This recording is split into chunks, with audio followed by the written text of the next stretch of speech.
Hmm? Okay. Không có gì hả?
Um,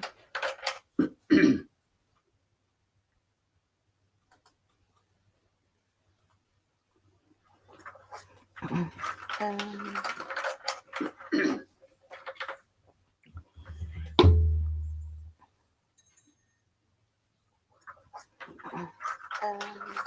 Jai Radha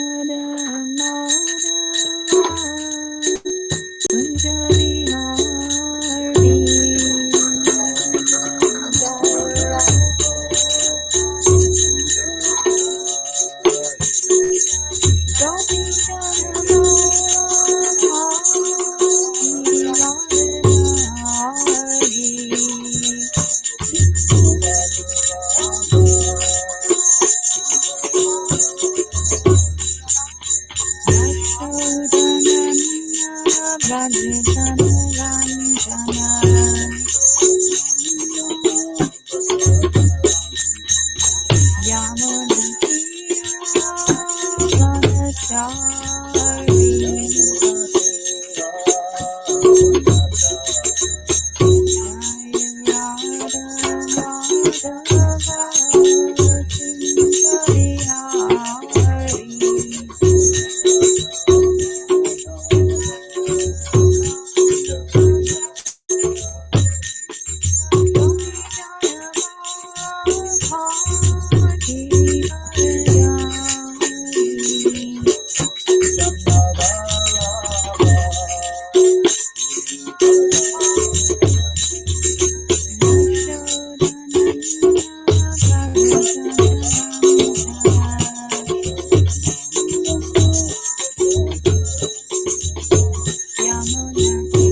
Vihari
Srila Prabhupada ki jai, Shri Bhakti Rasamrita Sindhu ki jai, Nitai Gaur Premanandi Hari Bol.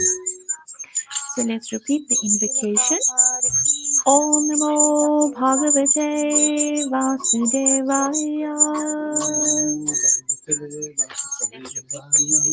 Om Namo Bhagavate Vasudevaya. Om Namo Bhagavate Vasudevaya. So this picture in the center, Srila Prabhupada gave the devotees in the early days a copy of a Brajbasi print of a similar picture, and he asked them to please paint that. And this is the ISKCON picture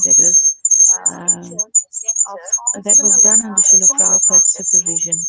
Very beautiful picture of Krishna. Prabhupada said Krishna looks like that in the spiritual world. So one of a very nice picture to keep in one's archive. So welcome to chapter 27 of the Nectar of Devotion, Sri Bhakti Rasamrita Sindhu. So welcome to chapter 27. Is it audible? Of the Nectar of Devotion, Sri Bhakti Rasamrita Sindhu. Here's the feedback.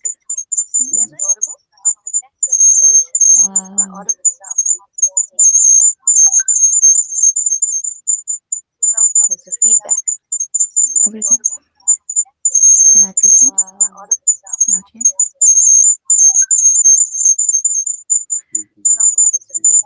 There's a bit of an echo. So Nishingananda Prabhu is just trying to fix that. In the meantime, you can keep taking darshan of that nice picture. So Nishingananda Prabhu is just trying to fix that. I think the sound stopped now. You can keep taking darshan of that nice picture. So echo.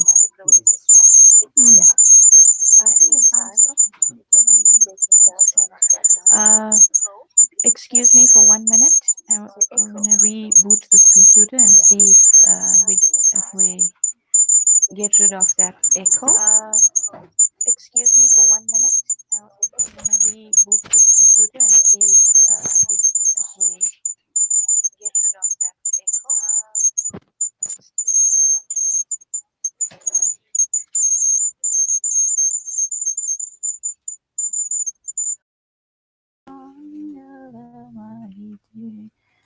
Vrishabhanadari Navashashileke Lalita Saki Guna Lamita Vishake Radhe Jaya Jaya Madhavadaite Gokula Tarini Mandalamaite Damodarati Vardhanaveshe Lalita Sakingana Ramita Vishake Radhe Jaya Jaya Madhavadaite Gokulatari Mandalamaite.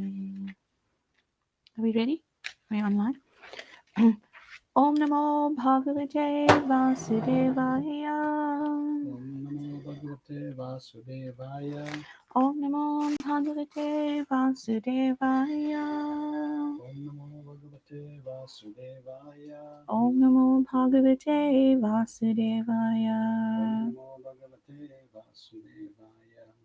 So welcome to chapter 27. Those of you that have stayed with us from chapter 1 to 27, we are very, very proud of you, and it's been nice being with you.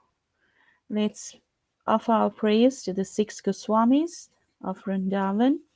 Nana Shastra Vicharanaika Nipuno Sadharma Samstavako Lokanam Hitakarino Tribhuvane Manyo Sharanyagaro Radha Krishna Padaravinda Bhajana Nande Nama Chaliko Vande Rupa Sanatana Ragu Yugo Shri Jiva Gopala Go. We offer our respectful obeisances to the six Goswamis, namely Sri Sanatan Goswami, Sri Rupa Goswami, Sri Raghunath Bhatta Goswami, Sri Raghunath Das Goswami, Sri Jiva Goswami, Sri Gopal Bhatta Goswami, who are very expert in scrutinizingly studying all the revealed scriptures with the aim of establishing eternal religious principles for the benefit of all human beings. Thus they are honored all over the three worlds, and they are worth taking shelter of because they are absorbed in the mood of the gopis and are engaged in the transcendental loving service of Radha and Krishna. Jai Shri Sat Goswami's Prabhu's Ki Jai. So this chapter, chapter 27, is entitled The Symptoms of Ecstatic Love.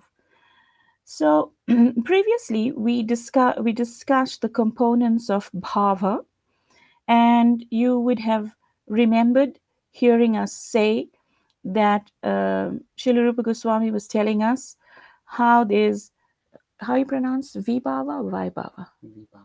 Vibhava. There's vibhava, where there's intense meditation on Krishna.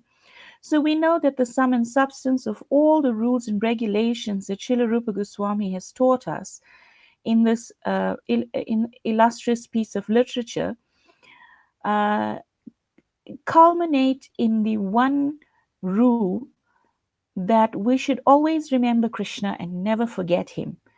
So in Vibhava, this meditation of Krishna is so intense, and one can think of nothing else. So one has established an altar in one's heart, and one has awoken one's love for Krishna. So the next component is Anubhava. Anubhava is where, after the intense meditation on Krishna, Krishna's pastimes, Krishna's glories, prayers about Krishna, etc., when one is completely thus absorbed, then one develops an urge to do something with one's body. So one exhibits certain symptoms. And this chapter specifically deals with Anubhav. Then we'll go to the next component in the next chapter, in the next class. So for today, we're dealing with Anubhav. And Srila Prabhupada writes that Anubhav is an action that results from the heightened affection for Krishna, which serves to further enhance that affection. The Sanskrit word has two components, anu and bhava. Srila Prabhupada says the bodily symptoms manifested by a devotee in expressing ecstatic love for Krishna are called anubhav. So these are bodily expressions of love. Certain symptoms start to take root in one's being, and these things are very nicely described now. Symptoms of ecstatic love. So Srila Prabhupada continues in this chapter to say that offering obeisances not only expresses the servant's affection, it further intensifies and confirms it. Thus, Anubhav is not merely a physical action, but an emotional component of itself, which both relieves and reinforces the excessive ecstatic love built up in the devotee's heart. So Srila Prabhupada says, when there's an extraordinary excess of ecstatic love with all these bodily symptoms manifested, one feels relieved transcendentally. So it's in our material existence, we understand that it is an artificial existence. Our natural, real existence is one of Krishna Seva, of Jivera Swarup Hoy, Krishna Nitya Das. So, this artificial existence does not give us such relief as the Anubhava, as when Anubhav symptoms are manifested in the body. So, when one thinks of Krishna in this instance of what in this paragraph of what Prabhupada is saying, when one thinks of Krishna with love, and one's heart is so saturated, one's every part, one every being is saturated with love for Krishna, then naturally it does not become a force. It becomes a spontaneous act that one wants to naturally do something for Krishna. And here the example is given: offering obeisances to Krishna becomes a natural thing. So there are different categories of Anubhav that Prabhupada explains. And he says there are two categories of Anubhav: Sita, without strong bodily movement, and Shepana, with strong bodily movement. So these symptoms are hereby categorized as not so visible, that means without strong bodily movement, and the other one, which is more prominent, Shepana, that has strong bodily movement. So what does this mean? Prabhupada explains that these symptoms are divided in two parts. One is called Sita, the other is Shepana. When there is yawning, the symptoms are called Sita, and when there is dancing, they are called Shepana. So one of the symptoms, here you'll find that there'll be a list just now of the different categories of Anubhav that are actually categorized within these two subheadings. So for example, yawning. Now, when we hear about these symptoms, it is important for us to understand and note in the forefront of our consciousness that these symptoms become prominent in the character when one is advanced spiritually. For example, when one hears about yawning, one may, in the material state of mind, one cannot really perceive how can yawning be a symptom of ecstasy. Yawning is in the material concept of life is symbolic of boredom, of wanting a lack of oxygen in the body, or wanting to take rest. Uh, the onset of the lower modes of nature, tamagun, Prabhu is correctly pointing out here, and so yawning in the spiritual perspective, we should remind ourselves at this point that Srila Prabhupada explained, the scriptures explained repeatedly, that the material world is a perverted reflection of the spiritual or the actual existence. So yawning, although it is very far in the reflection, uh, you know, eh, categorized in the lowest mode of ignorance, in the spiritual realm, it is from the highest category component of Anubhav. So Srila Rupa Goswami will try to give us, even though we're so materially conditioned and our perceptions may be hard to grasp these things, Srila Rupa Goswami kindly gives us examples to understand that, and we'll come to that just now.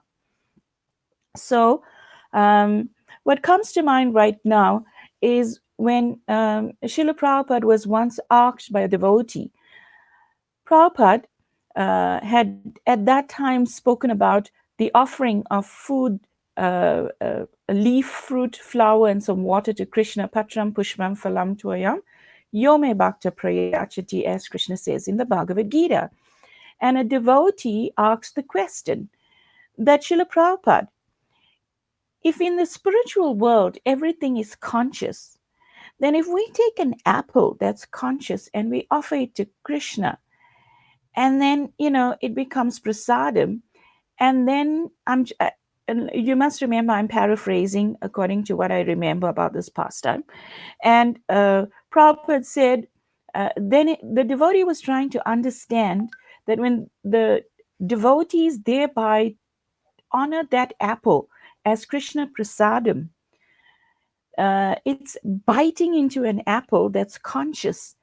So he could not perceive that, causing suffering to the apple and the ecstasy of the apple, or what really is going on in the line of the consciousness of the living entity that is now in the body of the apple. So he was trying to ask Srila Prabhupada that question, and Prabhupada said, it is very difficult, something, and I'm paraphrasing as I said earlier. Srila Prabhupada explained that it's very hard to understand spiritual subject matters with a material conception of existence, a material mind. So, but by constantly hearing about these things, the categories of Anubhava, etc., our hearts become purified, and thus they become a reality based on our sincerity. So, obviously, mercifully, there's a lot of hope for us. So the remainder of this chapter 27 defines and illustrates the 13 main Anubhavs, citing Shastric evidences, and there are 2 additional Sita Anubhavs that this chapter does not describe, that comes from other scriptural references. Raktognam, which is bleeding, and Utpula, which is the swelling of the limbs.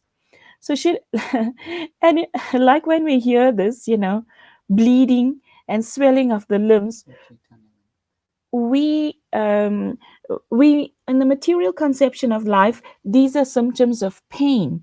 But in the example in the life and teachings of Lord Chaitanya Mahaprabhu, he exhibited these things but remained in deep ecstasy. So Srila Prabhupada explains that sometimes trembling of the whole body and hemorrhaging from some part of the body are also manifested in response to ecstatic love for Krishna. But such symptoms are very rare, and therefore Srila Rupa Goswami does not discuss any further on this point. So time and time again, in Jaiva Dharma, in many of the books of Srila Bhaktivinoda Thakur, if you try to research these anubhavs that are mentioned in this part of Bhakti Rasamrita Sindhu, like Gopal Guru explicitly says in Jaiva Dharma, when asked this question, he says, because they are uncommon symptoms and are very rarely seen, he does not feel that he needs to discuss it any further. So hence this chapter is pretty short. So the Anubhavs, Sita. So here we listed it for you. So the 2 categories under Sita, which is manifest without great bodily motion, singing loudly, yawning, breathing heavily,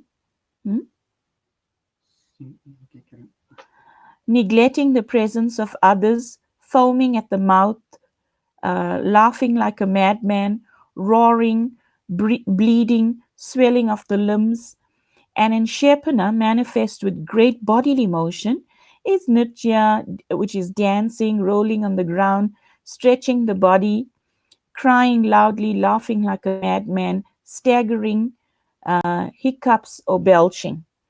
So let's see what Srila Rupa Goswami has to explain about all of these things.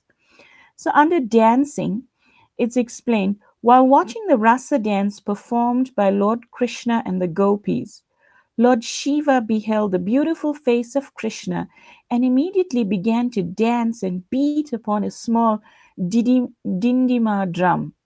While Lord Shiva was dancing in ecstasy, his eldest son Ganesh joined him. So, it's in Jaiva Dharma, it's explained how that when the heart, when consciousness is awakened in the heart, then the Atma, which was lying dormant, is now awakened, in other words. And what the heart perceives after deep meditation on Krishna, after the stage of Vibhav, these Anubhav components become prominent.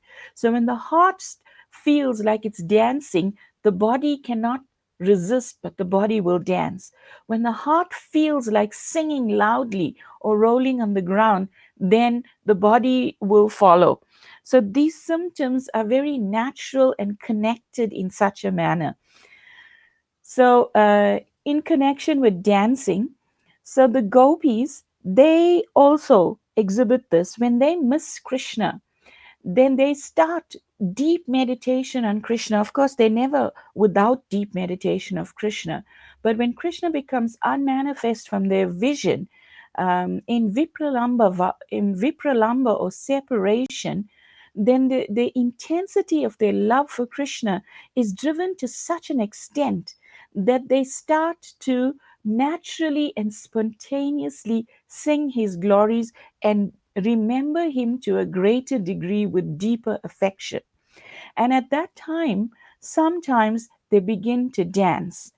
And various of our acharyas explain in many of their books the dancing of the gopis.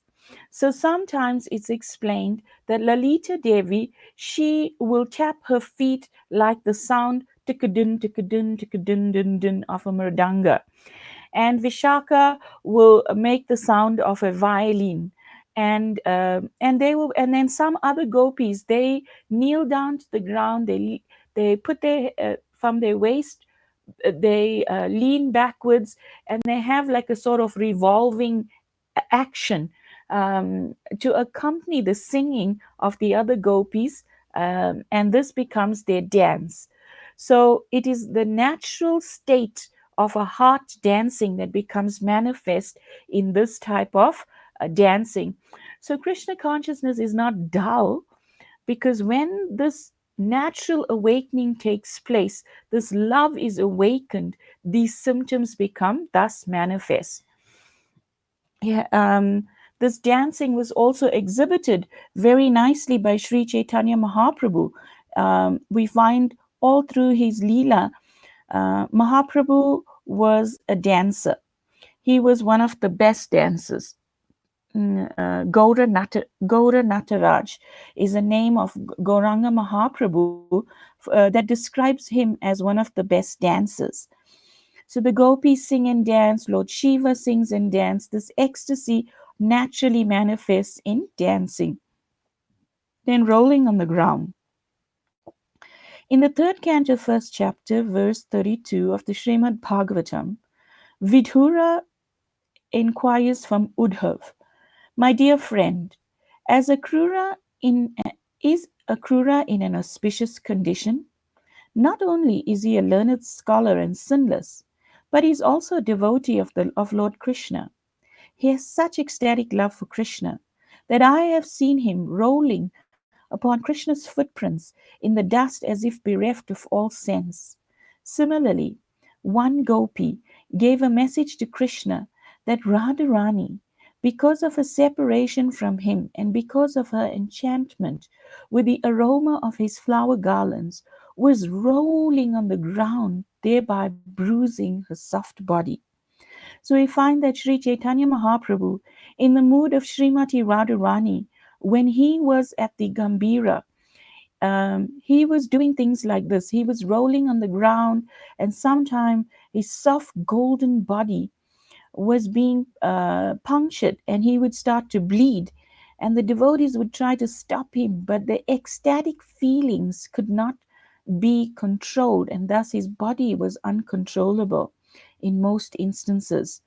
So Srimati Radharani, the stimulus for her ecstasy in this instance is the smell of Krishna's flower garlands. So sometimes it's the smell of his garlands, sometimes it's the sound of his flute, sometimes it's the thought of Krishna. And in Akrura's case, it is simply Krishna's footprints in the dust of Krishna, in the dust of Vrindavan. Pardon me. So all of these things serve to be impetuses to awaken ecstatic symptoms in the devotee. So singing loudly, one gopi informed Krishna that when Srimati Radharani was singing about his glories, she enchanted all of her friends in such a way that they became stone-like and dull. At the same time, the nearby stones began to melt away in ecstatic love.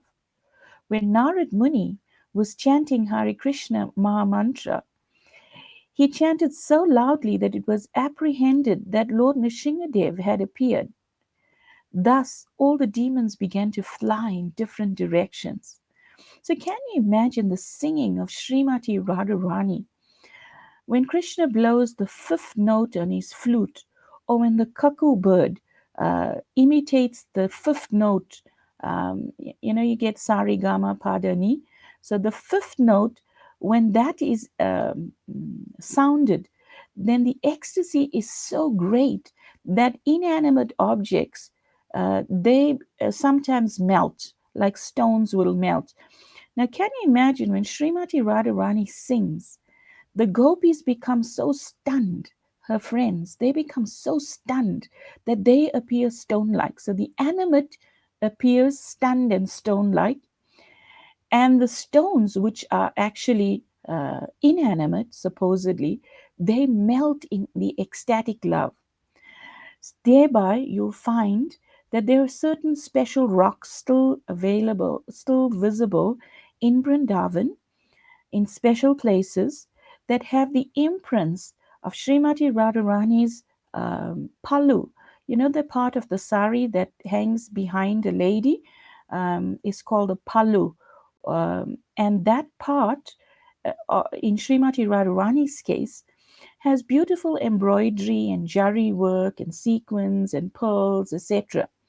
So when you see the imprint in Vrindavan, you'll find there's a place where that part of a sari touched the rock, and that rock melted in great ecstasy, and that imprint is still there up until today. Then you find, different stones from from Govardhan Hill that couldn't contain the ecstasy, that just melted, and by their melting, they remained in that situation up until today. So, singing loudly is something that is part of an ecstatic heart. So, it's explained, a morose heart has certain symptoms, a jealous heart has certain symptoms. So, a heart that is imbued with Krishna Bhakti has this symptom of singing Krishna's glories loudly. So, there's no inhibition. There's no consideration, you'll hear just now, of what other people are going to think about me. There's no consideration whether I sound like the best musician. It is simply an act of a pure offering of whatever one can offer in terms of sonic vibration in glorifying the names of Krishna and his glories. So singing loudly is also very, very prominent in Sri Chaitanya Mahaprabhu's life and teachings. Sri Chaitanya Mahaprabhu could not contain his ecstasy when one time he was in deep ecstasy, and he heard the singing of a devotee that passed away, and he became a Brahma Bhuta. And then he was singing, he came back in the form of a Brahma Bhuta, or a divine ghost, and he was still singing for Lord Chaitanya Mahaprabhu. And Chaitanya Mahaprabhu went into deep ecstasy. And then you find the pastime of the fisherman that caught Lord Chaitanya in his net. When he saw the bodily transformations of Lord Chaitanya in deep ecstasy, and he touched this body, he himself became infected with deep ecstasy, that he began screaming loudly, Hari Bol, Hari Bol, Hari, Hari, Hari. And Chaitanya Mahaprabhu, very often in his meditation on the Vrajbasis, he would cry out, Gopi, Gopi. Even in his sleep, he was doing this. So this love that was from within becomes outwardly expressed thus in singing loudly. Stretching the body. I should have put the picture here of Lord Nityananda stretching his body in ecstasy. Um, it is said that sometimes when Narad and the carrier of the Veena remembers his Lord Krishna, in great ecstasy, he begins to stretch his body so vigorously that his sacred thread gives away. So the Brahman thread normally hangs very loosely on the body of a Brahmin. However, when one is in deep ecstasy and one is becomes guilty of stretching one's body in ecstasy, so to speak, then even the thread can become snapped. And this happened actually in Lord Nityananda's pastimes too. It becomes very prominent. So there's a stretching of the body becoming elongated, in other words. And then we find in the Jagannath Leela, when Lord Jagannath, Subhadra Maharani, and Lord Baladev, when they heard the glories of when they heard Rohini, Mother Rohini speaking about the love of the Vrajbasis, their ecstatic symptoms became manifest in their limbs being withdrawn into the body. So that can also be that is also one of the ecstatic symptoms. So crying loudly. A gopi once said to Krishna, "My dear son of Nanda Maharaj, by the sound of your flute, Srimati Radharani has become full of lamentation and fear, and thus with a faltering voice she's crying like a kukari bird." So a kurari bird is actually is a bird that has a very very sort of shrill voice. So it's explained that this crying loudly just by the alambana, or the external stimulus of this flute sound of Krishna, the gopi, in this case Radharani, becomes full of lamentation and fear, because will I meet Krishna? Um, Alas, alas, I'm so unfortunate that I cannot be in his personal association. It is described that by hearing the vibration of Krishna's flute, Lord Shiva becomes very puzzled and begins to cry so loudly into space that the demons become vanquished and the devotees become overwhelmed with joy. So normally in the abnormally in the material circumstance, when somebody shouts, then it instills a certain type of fear within us. Um, but when this crying loudly is born of pure love for Krishna in the state of Anubhava, then so many auspicious things happen. The devotees, they become infected with joy, and the demons, what happens to them? They begin to cry. So this crying out loudly is an incredible thing, a symptom of Anubhava.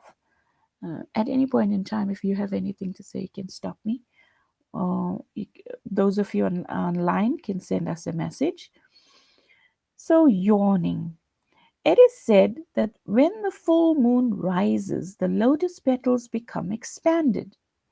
Similarly, when Krishna used to appear before Radharani, her face, which is compared to a lotus flower, would expand by her yawning. So the ecstasy becomes so deep that it can't be contained, that there is a stretching of the mouth, there is some yawning that tends to happen. Now you can well imagine, if Srimati Radharani yawns, it must be bringing so much of ecstasy for Krishna. So this is a completely transcendental thing, totally not on the material plane. Breathing heavily. As far as breathing heavily is concerned, it is stated, Lalita, one of the gopis, is just like a chataki bird, which only takes water falling directly from the rain cloud and not from any other source. So this is known as a thunderbird. And this bird, it actually doesn't drink water from any other source. It waits patiently for the rain cloud to start to pour water, and it will fly right under the rain cloud and drink that water that is coming down in drops. The metaphor continues to say, as a heavy wind sometimes disperses a mighty cloud, so the heavy breath from Lalita's nostrils caused her to miss Krishna, who had disappeared by the time she recovered herself. So, this breathing heavily sometimes can become an impediment in uh, associating with Krishna. However, it is still one of the Anubhavs. So, in this picture, we see how Srimati Radharani, she looks at Krishna's face and she thinks, Krishna, you're so beautiful, let me decorate you. And Krishna looks at Radharani's face and he thinks, Radhe, you are so beautiful, let me decorate you. So then they start to uh, dress each other, dress each another in each other's cloth, and that is a very deep symptom of ecstasy as well. Noting the beauty of Krishna and that becomes an impetus for awakening deeper sentiments. Neglecting the presence of others.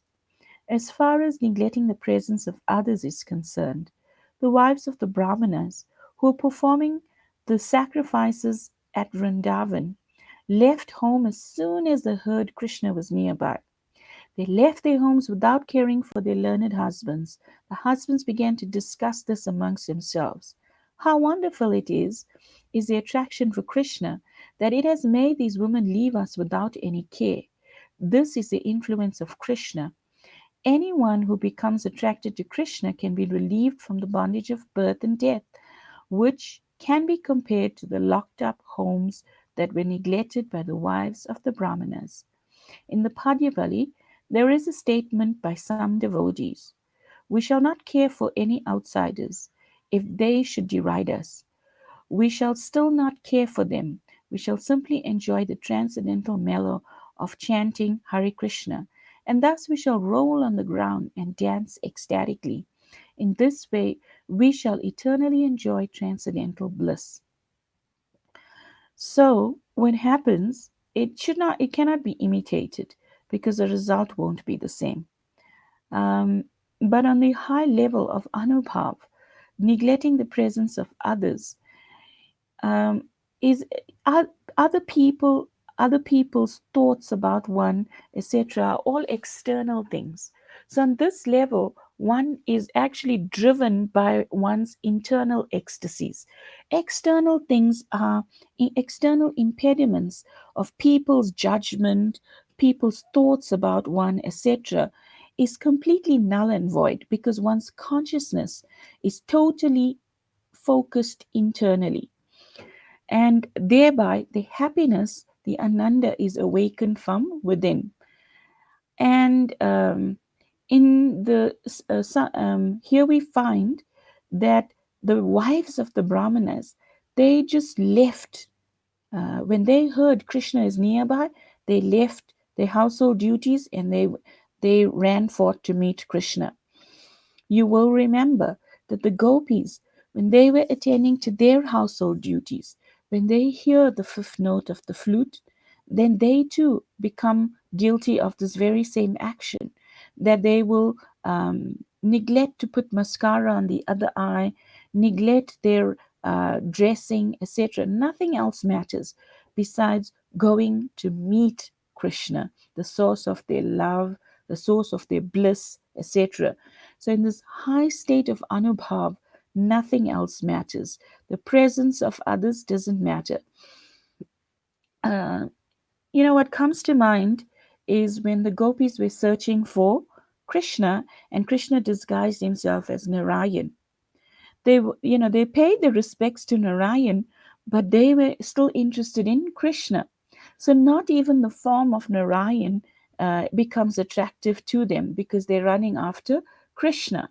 The real source of bhav, of prem, is their relationship with Krishna, Krishna's presence, Krishna's being, Krishna's form, etc. So that's neglecting the presence of others. Drooling. As an example of running down of saliva from the mouth, it is stated that sometimes when Narad Muni was chanting the Hare Krishna mantra, he remained stunned for a while and saliva oozed from his mouth. So sometimes you find this in advanced devotees, that different things, they so focused internally that all things external become not of high importance to them. So drooling, in the case of Narad Muni, is being mentioned here. Um, Laughing like a madman. When a devotee laughs very loudly like a madman, it is one it is done out of an extraordinary agitation of ecstatic love within the heart. Such mad laughing is an expression of the condition of the heart, which is technically called atahasa. When a devotee becomes affected with this mental condition, his love is expressed through his lips. The laughing sounds, coming one after the other, are compared to flowers falling from a creeper of devotion, which grows within the heart of a devotee. The Chaitanya Chaitamrita, devotional service to the Lord, is also compared to a creeper which rises up to the lotus feet of Krishna in Goloka Vrindavan. So this laughing of the like a madman is commonly noted in many advanced devotees in our lineage. There is the incident of was it Raghunath Das Goswami at Govardhan Hill, and Astavakra Muni walked past. A crippled man walked past. Sorry, not Astavakra Muni. A crippled man walked past. But at that time, Raghunath Das Goswami, he was thinking, he was in deep meditation, and in his meditation, he was seeing. It was Srila Rupa Goswami, sorry. So the Goswami was in deep meditation, and he was seeing how Srimati Radharani had made some very special sweets for Krishna's pleasure. And Dhanista was serving it to Krishna. Srimati Radharani was hiding and was looking to see how Krishna's reaction would be, whether he liked, how much pleasure would he be getting from that seva that she had performed. And Krishna, the knower of everything, he knew that Radha was watching, so he screwed up his face and spat and he like spat out the sweet. So when the Goswami saw this in his meditation, he became so amused that he started to laugh. And obviously, the person who was passing by was a cripple and did not really understand what was happening and thought that he was laughing at him. And then there's a whole another scenario that happens, and it teaches us how attentive we have to be not to commit Vaishnav aparad. That ecstasy became broken. So the wheeling of the head. One gopi told her friend, "It appears that Lord Krishna, the enemy of the demon Aga, has released from his mouth a whirlwind which is acting on your head and is gradually proceeding to do the same to the other lotus-eyed gopis."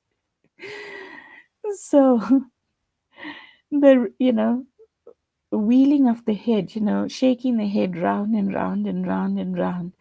So sometimes the gopis, their ecstasy cannot be contained, that they start doing this, remembering Krishna and shaking their head in such a manner. And obviously, the one gopi is supposedly trying to chastise them. So these are very deep pastimes of Krishna and the gopis. So then belching. Belching is also mentioned as hiccuping. So it's either burp as we know it or hiccuping. Sometimes belching also becomes a symptom of ecstatic love for Krishna. This is evidence There is evidence of this in Purnamasi's address to one crying associate of Radharani. My, my dear daughter, don't be worried because Srimati Radharani is belching. I am about to offer a remedial measure for the symptoms. Do not cry so loudly. This belching is not due to indigestion. It is a sign of ecstatic love for Krishna. I shall arrange to cure this belching symptom immediately. Don't be worried. The statement by Purnamasi is evidence that the ecstatic love for Krishna is sometimes manifest through belching. So, like we said previously in the case of yawning, when Srimati Radharani starts to belch or hiccup, can you imagine how sweet that is? That her gopi friend becomes so affected and starts to cry loudly, going to Purnamasi for help for the old woman's remedy, so to speak. And Purnamasi, knowing uh, what is happening, because she is one of the persons, together with Vrinda Devi, who facilitate and organize the pastimes for the pleasure of Radha and Krishna. So she knows what is happening, and thereby she says she will cure this. No prizes to guess how she would do this. Obviously, in my estimation, I think my learned guess is she would arrange for Krishna to come and meet with Radha. Sometimes trembling of the whole body and hemorrhaging from some part of the body are also manifested in response to ecstatic love for Krishna. But some such symptoms are very rare, and therefore Srila Rupa Goswami does not discuss any further on this point. So, like I told you earlier on, these symptoms are very rare for a person to externally exhibit these things in a natural, spontaneous manner, and thereby Srila Rupa Goswami does not discuss any further on many of these things. So, do we have any questions or comments? Go to the list. Go to the list. Um, Here we are. We have a comment from Nishingananda Prabhu. So we find the list of yawning, neglecting, breathing heavily, foaming, laughing like a madman, uh, Roaring. roaring, your neck, swaying your neck, so, or rolling on the ground, crying uncontrollably. These, on a material plane, if somebody exhibits these symptoms, we would call them crazy or mad or inauspicious, like drooling. They're not auspicious exhibitions or symptoms. It's uh, either tamagun or mode of passion.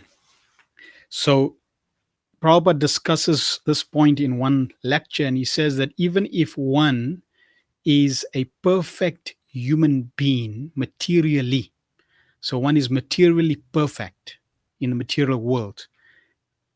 If one is materially perfect in the material world, one is still inauspicious.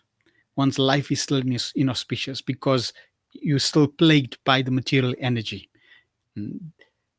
Compared to these symptoms, even though these symptoms are not auspicious in the material world, when you take them on in the spiritual world, they exist there in its perfect form, and they exist there, which implies Prabhupada would generally use the point, how come things exist in this material world? How come people yawn in the material world?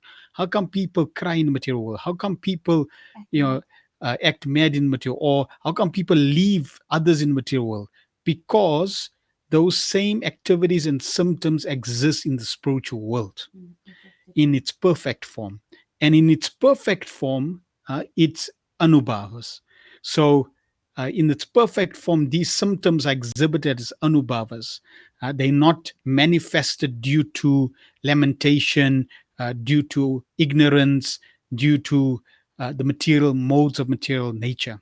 They actually manifested due to pure attraction, love, spontaneous love for Krishna. Now, we could take many of these and relate them in a practical way. So, for example, crying or singing loudly was one of them. Uh, Srila Vishwan Chakravarti Thakur describes in the eighth, related to the eighth stanza of, actually the ninth, the Guru Vastikam prayers. There are nine prayers, even though the Astikam is eight, but there's a ninth prayer which is the fruit, the Shruti fal.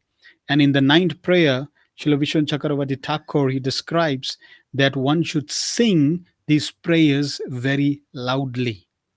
So that is one of the conditions, that during Mangal Arati, we should sing these prayers very loudly. Then there was the other example of Lalita Sakhi compared to the Chataki bird.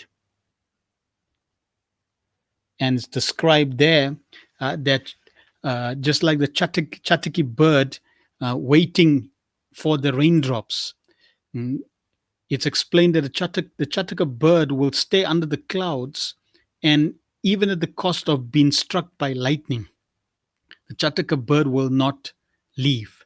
The Chataka bird will uh, eagerly wait for the raindrops.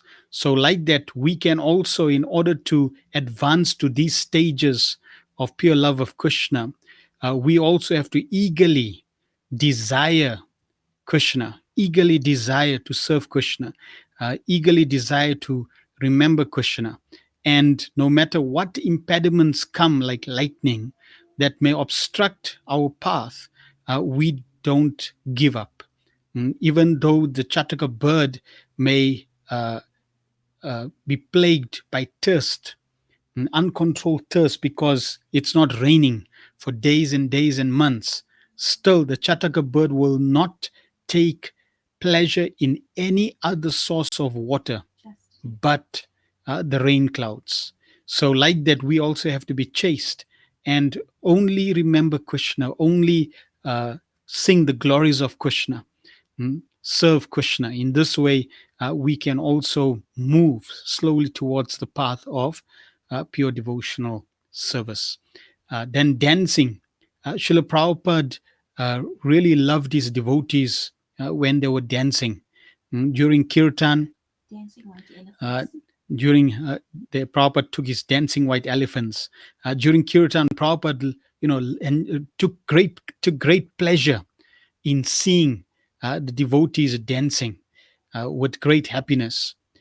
Um, Even one time, Giraj Maj, they were doing fundraising, and that day it was very difficult, and they didn't get any donations, any fundraise, any life members. So when they came for 7 o'clock RT, they were at the back, and Giraj Maj was standing at the back, and he wasn't he wasn't in the kirtan. So when Srila Prabhupada noticed that, Srila Prabhupada asked him, and he mentioned what had happened. And Srila Prabhupada said, it doesn't matter. When one is in kirtan, when one is in front of the deities, one should always be jubilant, one should always be happy. So dancing in kirtan, very, very wonderful. Now, it's interesting that in the material world, so some of these characteristics that we mentioned, that we went through, they are unwanted qualities: drooling, yawning, uh, belching. They're unwanted. Yet in the spiritual world, they're ecstatic symptoms. Similarly, if you look at, for example, uh, dancing, singing, dancing, these are wanted qualities. People love to dance. People love to sing. But people love to dance and love to sing for their own sense gratification. Uh, in the spiritual world, nobody sings and dances for their sense pleasure. They only sing and dance for the ultimate pleasure of Krishna.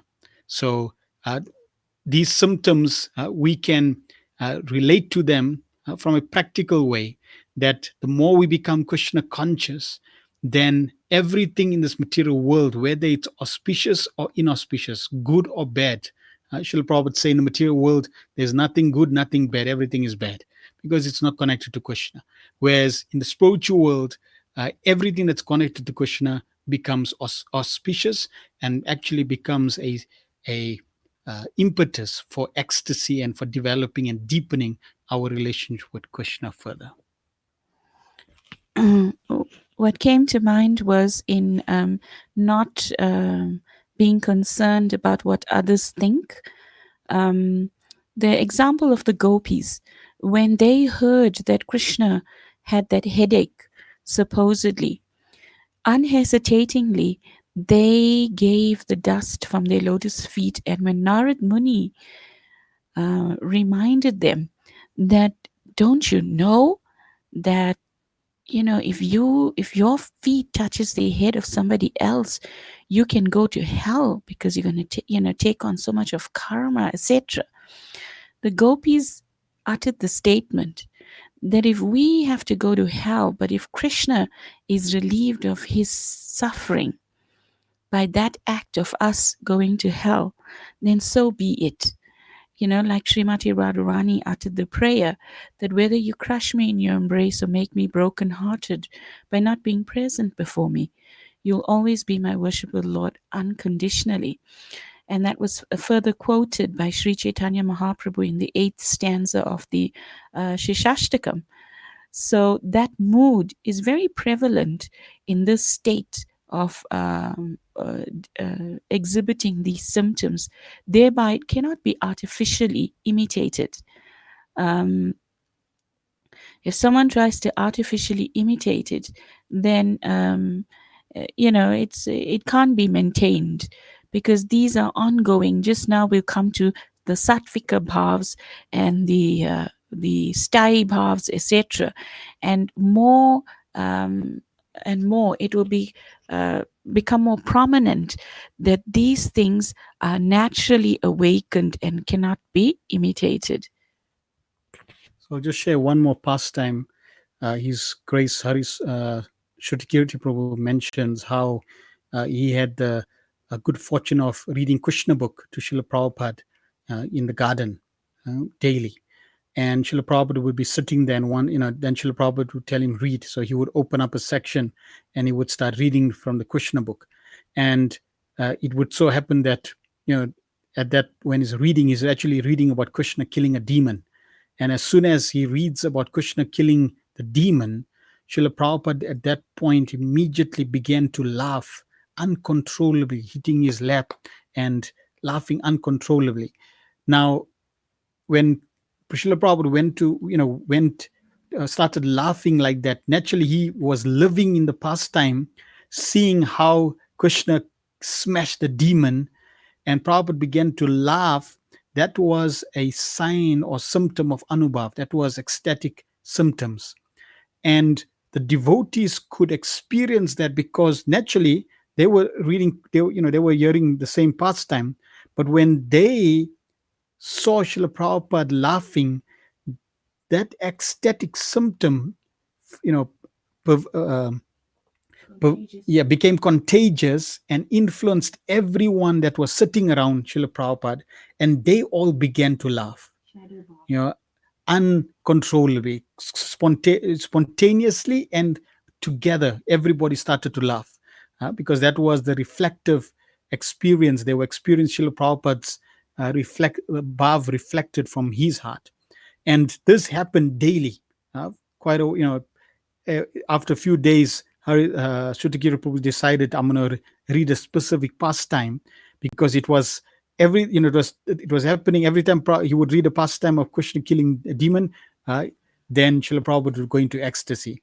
So one day he decided, okay, I'm going to read this specific section, and I know that at this point Srila Prabhupada is going to go into ecstasy. And sure enough, when Prabhupada told him to read, he was reading, but this time he was reading with anticipation because he knew what's going to happen. And as soon as he read how Krishna killed the demon, Srila Prabhupada went into ecstasy.